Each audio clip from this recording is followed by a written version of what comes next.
I need to tell you about the worst phone call I ever got from a client, and it started with birds. His name was Wexler, a homeowner outside Marion, Ohio, and back in 2017 he called me practically shouting. Starlings. A whole gang of them every single morning, hammering away at the exact same 6-foot patch of his front lawn. He'd chase them off with a hose, with a fake owl, with his kid's water gun. Didn't matter. They came back to that same spot like clockwork, day after day. Gary figured it was just birds being birds. Cute, a little annoying, nothing to lose sleep over. He was wrong. And by the time he understood why, he'd already spent $480 chasing the wrong problem. Here's what nobody tells homeowners. Those birds aren't picking at your lawn randomly. They're reading your soil like a book. And the chapter they keep flipping back to is the one where something has gone badly wrong underground, in a spot you probably walk across every single day without a second thought. Stick with me, because once you understand what that bird behavior actually means, you will never look at your lawn the same way again. The lie about dirt. Here's the first thing the big lawn care companies never explain to you, because a healthy explanation doesn't sell more product. We think of soil as solid. Dirt is dirt. You dig a hole, it's brown, it holds the grass up. But healthy soil isn't solid at all. By volume, good soil is roughly half empty space. Half. And that empty space isn't wasted, it's the entire point. Those tiny channels and pockets are filled with two things every living root depends on: water and air. Nobody talks about the air. We obsess over watering schedules. We argue about mowing height on Facebook groups. Meanwhile, the air inside your soil is just as critical to your grass as the air in your own lungs is to you. Because roots breathe. Not through lungs, but every root cell is respiring around the clock, pulling in oxygen, pushing out carbon dioxide, exactly like you do right now, reading this. A root sitting in oxygen-starved soil is a root holding its breath. And nothing holds its breath forever.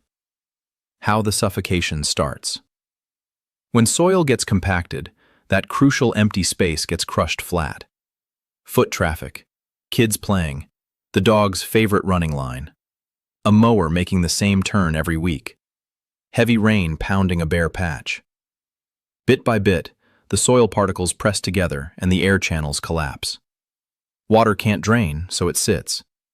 And once water fills the spaces where air used to be, the oxygen down there disappears. Researchers at Iowa State University have documented exactly this shift.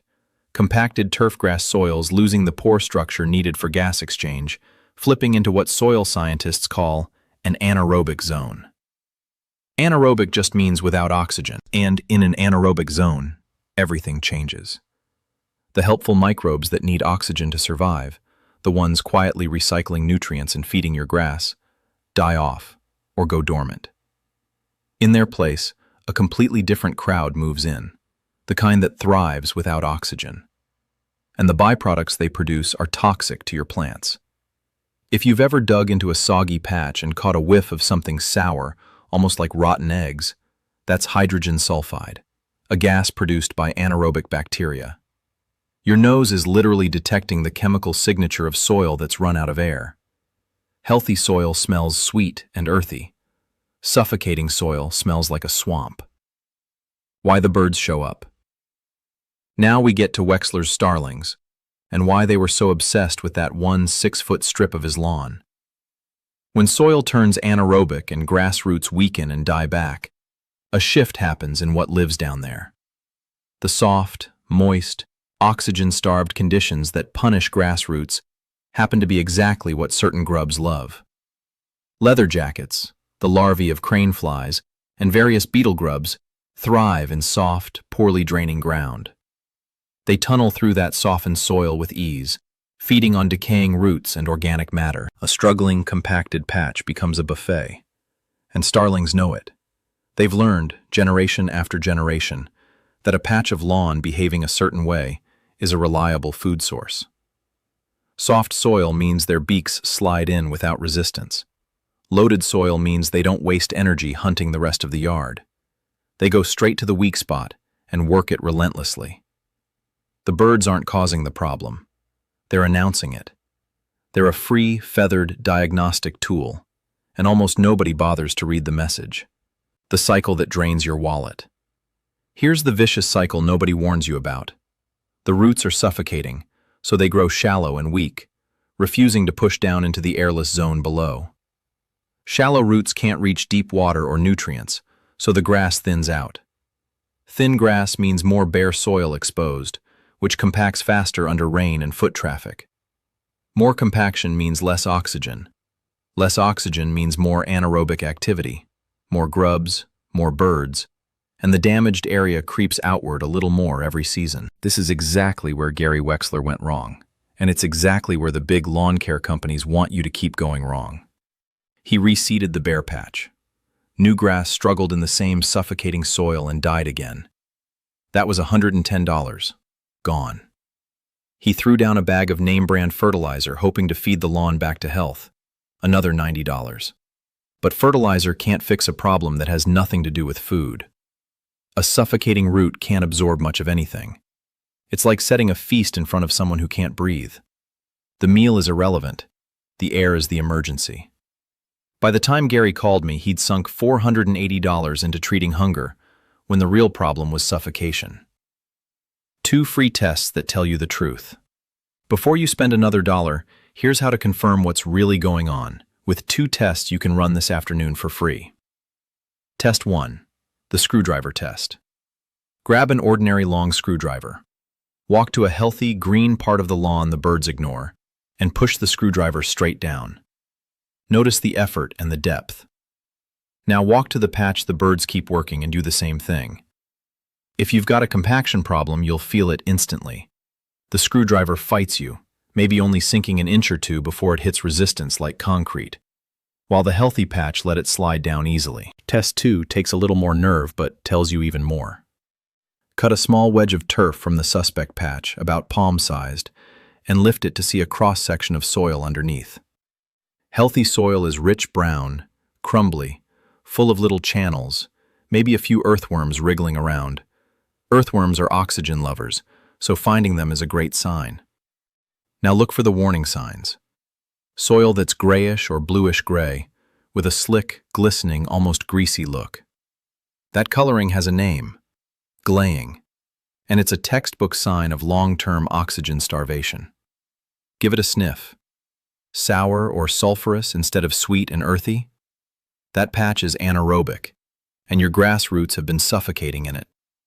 One more above-ground clue. Moss. Moss in a lawn almost always signals the same trio: compaction, poor drainage, and low oxygen, tangled together. People treat moss like the disease. Moss is just the symptom showing up to tell you the soil is sick. Why the machine everyone recommends doesn't actually fix it. Now here's where most advice takes a hard turn toward your wallet. The conventional answer to compacted soil is mechanical aeration. You rent a core aerator that punches thousands of plugs out of your lawn, or you pay a company a few $100s to do it for you. And look, it works. There's no denying that. It physically opens channels and lets air back in. But here's what almost nobody tells you. Those holes start closing up again within weeks if the underlying soil is still dead and lifeless. Mechanical aeration treats the symptom, the compaction, but it doesn't rebuild the biology that keeps soil loose and breathing in the first place. You're forcing air in by brute force, then watching the door swing shut again. Which is exactly why so many homeowners end up renting that machine every single spring, wondering why the problem never actually goes away. The fix that works with the soil, not against it. The real long-term fix is rebuilding the living structure of the soil so it holds itself open. Healthy soil isn't kept loose by machines, it's kept loose by life. Earthworms, microbes, fungal threads, and root activity create a sponge-like, crumbly structure full of stable air channels. That structure is called soil aggregation, and you can't buy it in a bag. You have to grow it. But you can absolutely jumpstart it, and the most effective tool for that is liquid aeration, sometimes called liquid soil conditioning. Here's why it works where the machine falls short. It generally does 2 jobs at once. First, a wetting agent, often derived from natural plant sources, breaks the surface tension in the soil. Think of compacted soil like a dry sponge that water just beads off of. The wetting agent lets water, and the oxygen dissolved in it, actually penetrate down into those tight pore spaces instead of running off the surface. Second, it feeds and wakes up the biology. Good liquid conditioners carry humic and fulvic acids, seaweed or kelp extract, and sometimes living microbes.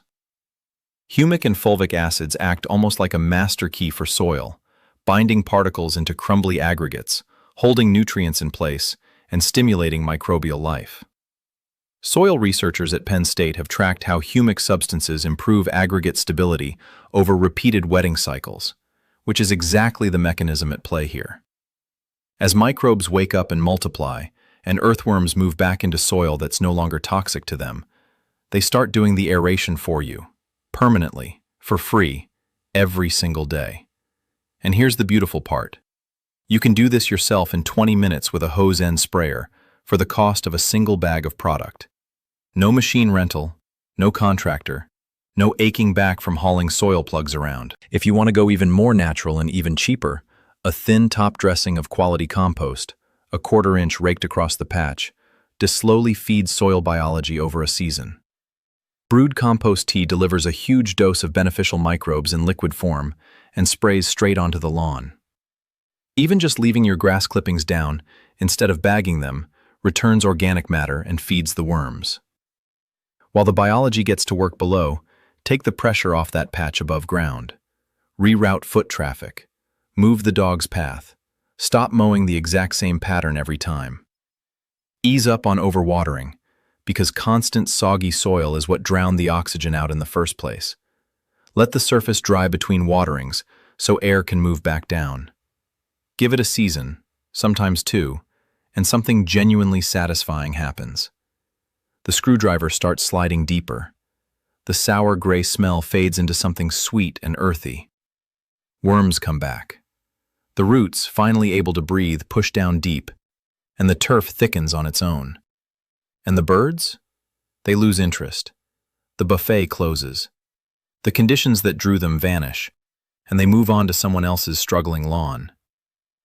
Gary Wexler's starlings disappeared about 6 weeks after he switched over, and honestly, that silence was the best proof he had that the crisis underground was finally over. So the next time you see starlings or blackbirds hammering the same tired patch of your yard, don't just shoo them off and forget about it. They're not the problem. They're the messenger. And now you know exactly how to read what they're telling you.